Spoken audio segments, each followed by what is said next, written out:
Greeting everyone, good afternoon. I'm honored to be invited to participate to this event, uh, Ripples of Resilience, Exploring the Impact of Fire and Water Sustainability in African Landscapes. I extend my sincere gratitude to my friend and colleague, Dr. Merham Kelleg and Dr. Emily Shakespeare, the director of the Landscape Research Group. My name is Blal Adem Ismail. I'm currently a postdoc researcher at the Institute of Geography, Ruhr University Bochum. And my academic background includes a master's degree in civil engineering and a PhD in environmental engineering, both from the University of Trento in Italy. So the focus of my presentation today revolves around the importance of mapping and assessing ecosystem services as a key tool to support sustainable and resilient policy and decision making, particularly within the interconnected crisis of climate change and biodiversity loss. To illustrate my key points, I will be using the case study of Eritrea in Africa, and through this case study, I aim to underscore the common challenges we encounter all over Africa and worldwide, and discuss potential approaches to not only address these challenges, but also thrive in the face of adversity. So the premise of this particular study is that addressing the triple planetary crisis of climate, nature, and pollution will require transformative policies and decision-making at the national and subnational levels, underpinned by a thorough understanding and knowledge of key ecosystems, their conditions, and recent change, and their link to human well-being. Against the backdrop of environmental decline, the notion of ecosystem services has emerged as a pivotal conceptual and practical tool. This concept gained momentum starting in the 1980s and notably surged in prominence from the late 1990s onwards. Ecosystem services have made significant inroad into global policy discussion, leading to various global and regional assessments concerning the status and functions of ecosystems and their services. This assessment ranged from the Millennium Ecosystem Assessment to the economics of ecosystems and biodiversity, culminating in the formation of organizations such as the Intergovernmental Platform for Biodiversity and Ecosystem Services, or IPBES. More specifically, this study responds to a request for ecosystem service mapping and assessment studies by the IPBES Regional Assessment for Africa. The report recognized that Africa's extraordinary wealth of biodiversity and ecosystem services represent a strategic asset for the continent's sustainable development. However, it also highlighted the lack of scientific studies needed to inform sustainable governance and policy options. Moreover, our study adheres to the recently approved system of environmental economic accounting, ecosystem accounting, which provides a framework for organizing data about habitat and landscapes, measuring ecosystem services, tracking changes in ecosystem assets, and linking to economic and other human activity. So within this context and focusing on the East African sub-region, the objective of the study was to map and assess the dynamics of key ecosystems and their services to inform sustainable policy and decision-making in Eritrea. Our study was driven by three research questions. First, what is the relevant institutional, policy, and legal context for an application of MAES in Eritrea? Second, how have Eritrean ecosystems changed recently? And third, what impacts might the change have caused on the potential supply of key ecosystem services? Our methodology consisted of three key steps. In the first step, we reviewed relevant documents and databases to characterize the institutional, policy, and legal context that is relevant for biodiversity issues in Eritrea, and accordingly selected 10 key ecosystem services to consider in the study. In the second step, we analyzed yearly land cover changes during the period 2015-2019 based on Copernicus Global Land Cover. Finally, in the third step, we applied the matrix approach to map the potential supply of the selected 10 ecosystem services for the years 2015 and 2019. The potential supply and changes were assessed at national and subnational levels. We used open source software, QGIS, and R.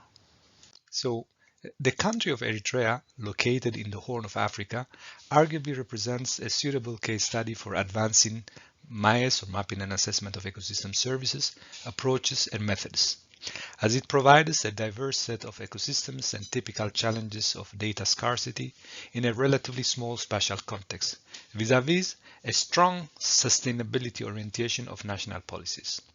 So on one hand, land degradation and desertification are the most serious and widespread environmental problems in the country, compounded by rapid urbanization and impact of climate change.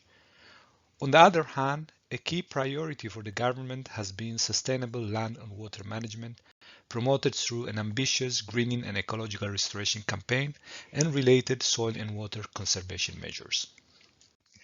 Eritrea has a four-tier governance system comprising national, regional, sub-regional, and community level. The country is divided into 6 administrative regions and 57 sub-regions. The regions roughly represent the main river basins of the country, while the population varies from 1.4 million in the Zobadabub to 398,000 in the arid Zobadabub. We identified 54 relevant policy documents, including the Constitution, the National Charter, and the National Biodiversity Strategy and Action Plan. While the main actors responsible for the most of biodiversity issues are the Ministry of National Development, the Ministry of Land, Water and Environment, and the Forestry and Wildlife Authority. Implementation is mainly under the Zoba administration and is coordinated by the Ministry of Local Government in cooperation with other ministries. Moving to our second research question, this slide shows the distribution of land cover in Eritrea and its changes over the period of 2015-2019. As you can see, half of the country's land cover is bare soil or sparse vegetation, and forests occupy only a limited percentage. In absolute terms, the largest increases are in herbaceous vegetation at the expense of bare soil, while the highest increases in percentage terms are recorded for wetlands and permanent water bodies. At the regional level, the largest increase is recorded for herbaceous vegetation in Semenawi Bahari. On a percentage basis, on the other hand, the greatest increases are recorded for wetlands and water bodies in Gashbarka and Makr region. Similarly, this slide shows the absolute and percentage changes at the sub-regional level, using the example of the Makr region, which is the smallest and most densely populated region that hosts the capital city, Asmara. Note, for example, the increase in open forests and wetlands in the sub-Serija sub-region. This change can arguably be associated to the successes of a UNDP and GEF supported sustainable land management project in Eritrea, which started in 2010 and now transforming the environmental ecosystems through an integrated land management approach.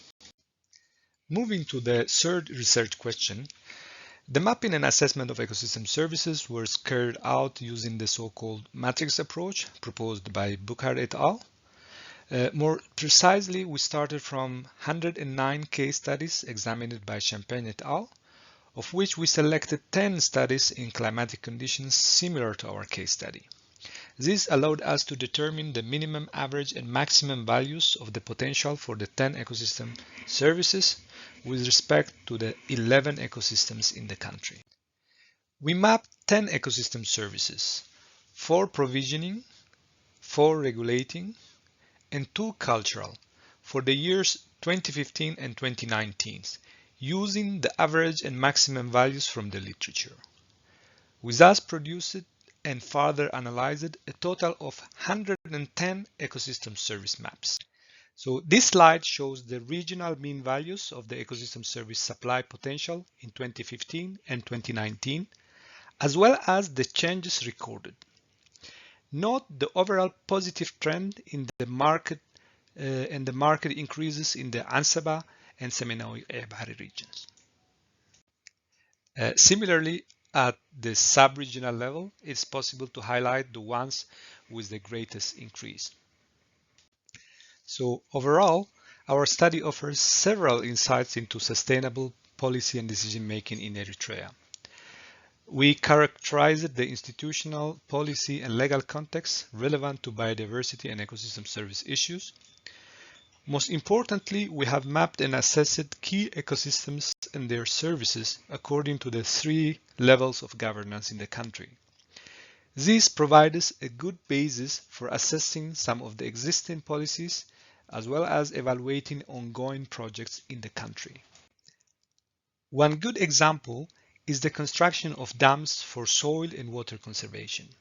Since 1991, when the country gained its independence from Ethiopia, about 385 large and small dams have been built throughout the country, mainly with local resources, contributing significantly to ensuring water and food security.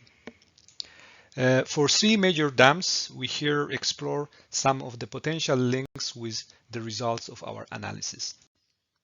Our study has a few limitations, including the fact that we use global land cover data at a resolution of 100 meters. We apply a Tier 1 approach for mapping and assessing ecosystem services based on literature value and consider only a limited period of 5 years. So definitely a follow-up for this study should start with an adequate and meaningful involvement of local stakeholders and experts in all the different stages of the MAES process. Also, applying more elaborate ecosystem service models with higher resolution spatial data and longer periods will also be crucial. We also see great opportunities for easily replicating the study in other countries in the region and beyond. In conclusion, our study proposed an applied and operational methodology based on open data and software. It offered key findings on dynamics of ecosystems and their services in Eritrea that can be integrated into the design of future planning policies. With appropriate involvement of key stakeholders, the proposed approach can help create new spaces for knowledge sharing and co-creation for the crafting of development and conservation policies, based on the concept of ecosystem services.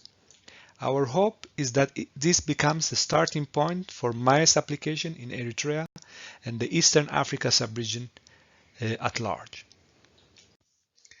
Most importantly, we hope that this knowledge and data will serve the very people that call this part of the planet home. Thank you for your attention, also on behalf of my co-authors.